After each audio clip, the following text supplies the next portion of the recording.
किसान भाइयों नमस्कार। और हमें उम्मीद है कि आपकी नर्सरी डल गई होगी, लेकिन फिर भी यदि आपने अभी तक नर्सरी नहीं डाली है तो आप नर्सरी डाल लीजिएगा। और ये लास्ट टाइम चल रहा है, नर्सरी के लिए आखिरी समय है।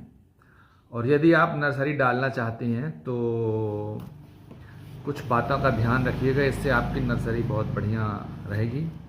और ये जो खरीफ का मौसम है जिसमें हम लोग धान की खेती करते हैं, तो हम बात कर रहे हैं धान की नर्सरी डालने की।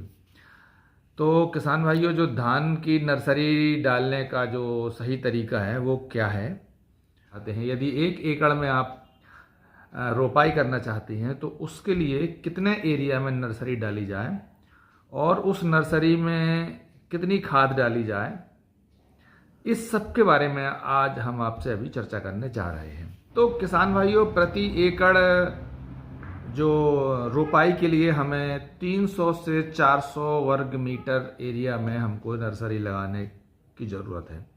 अब 300 से 400 वर्ग जो मीटर होता है वो कितना होता है?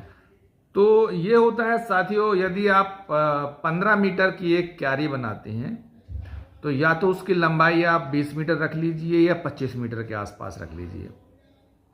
तो अगर आप 20 मीटर रखते हैं, मतलब 15 मीटर का 15 बाई 20 का एक एरिया बनाते हैं, तो ये 300 मीटर हो गया, 300 स्क्वायर मीटर हो गया। और अगर आप 25 करते हैं तो ये 450 मीटर स्क्वायर हो गया। तो इस ढंग से यदि आप इस एरिया में मतलब 15 मीटर चौड़े और 20 मीटर लंबी जो आप पलिया बनाएंगे, उसमें अगर आप धान की नर्सरी डालते हैं तो ये जो नर्सरी होगी ये पर्याप्त मात्रा में आपको 1 एकड़ के लिए हो जाएगी। और वो जो धान है उसको आपको धान की नर्सरी और पौध तैयार होने के लिए जितना जगह चाहिए है वो पर्याप्त होगा।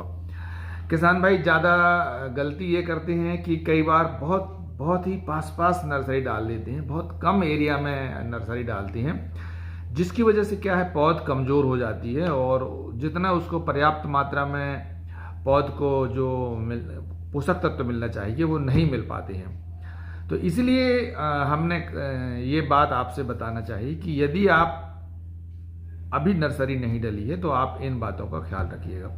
तो हम आपसे फिर से ये बात बता दे रहे हैं कि आपको 1 एकड़ के अंदर अगर आप रोपाई करना चाहते हैं तो उसके लिए जो आप नर्सरी डालिए वो डालिए 15 बाई 20 स्क्वायर मीटर एरिया में या 15 बाई 25 स्क्वायर मीटर एरिया में। अगर आप इतने एरिया में उसका जो नर्सरी तैयार करती हैं तो ये आपके लिए बहुत बढ़िया होगी।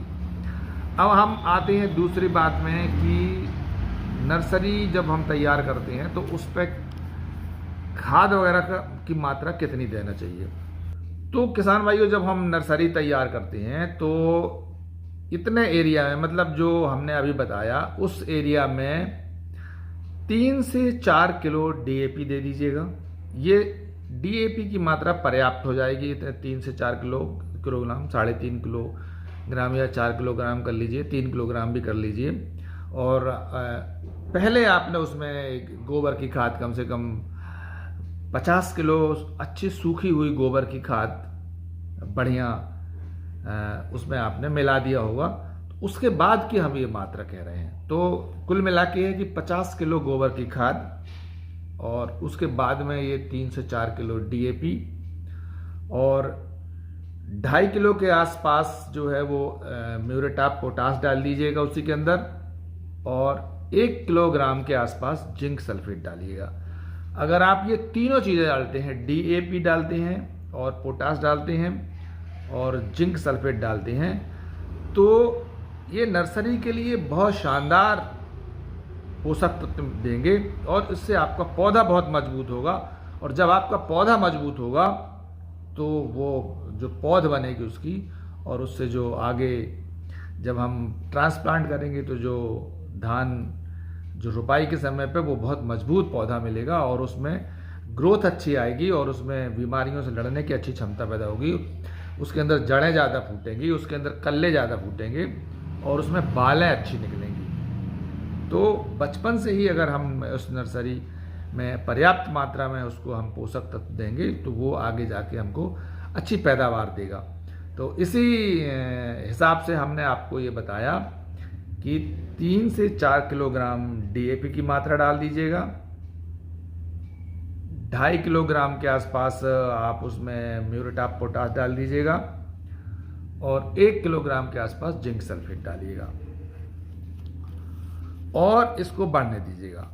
पानी समय समय पर उसमें लगाते जाइएगा और जब आपकी नर्सरी 15 दिन की हो जाए, तो किसान भाइयों जब आपकी नर्सरी 15 दिन की हो जाए तब उसके अंदर आप 3 किलोग्राम यूरिया डाल दीजिएगा, यूरिया का छिड़काव कर दीजिएगा।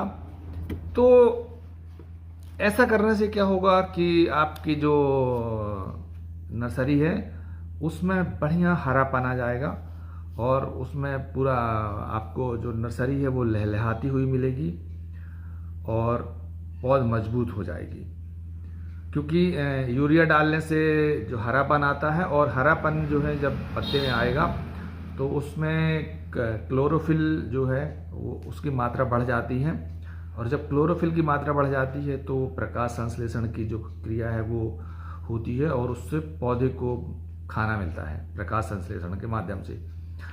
तो इस हिसाब से यदि आप नर्सरी को तैयार करते हैं, आगे आने वाले समय में कोई दिक्कत ना होगी और उतने एरिया में आपको पौध से पौध की मतलब उतने एरिया की जो नर्सरी है वो आपको 1 एकड़ के लिए हो जाएगी और इस तरह से आप अपनी नर्सरी तैयार करके और अच्छी पैदावार ले सकते हैं। तो किसान भाइयों ये था कि आप अपनी नर्सरी कैसे तैयार करें और उसमें कितनी मात्रा में पोषक तत्व डालें, खाद डालें, कितनी मात्रा में जिंक डालें, इन सब के बारे में हमने आपसे आज चर्चा की है और हमें उम्मीद है कि आपको ये चर्चा अच्छी लगी होगी। और आप कमेंट्स करके ज़रूर लिखिए, कमेंट्स बॉक्स पे जाइए और उसमें कमेंट्स करिए और हमारे चैनल को आप लाइक करिए और शेयर भी कर दीजिएगा। धन्यवाद दोस्तों, आपने देखा।